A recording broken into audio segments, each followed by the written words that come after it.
Hi everybody, in today grammar encounter I'm going to talk about the use of used to in English. So let's understand its use in English. So it's important to remember its use. So whether we use it to discuss when something was true in the past but now is different. So in this slide I want to show you the different uses of used to. So it says here that we use used to describe permanent past states.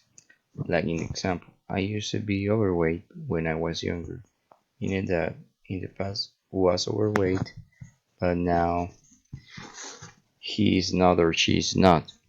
To describe past habits.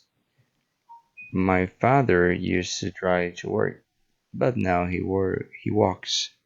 Meaning that in the past he always used to drive his car to work, but now he prefers walking. In another situation to use the used to in English is to describe repeated actions in the past.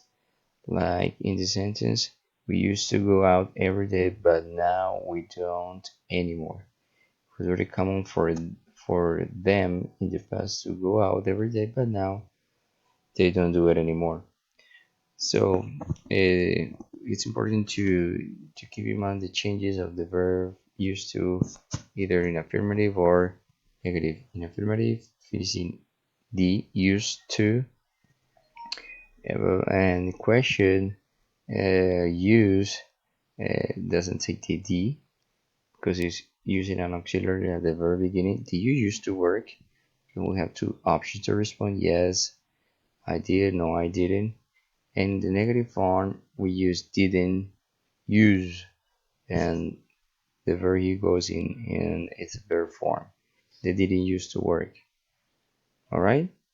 So this has been my explanation for today. Have a good day and thanks for watching.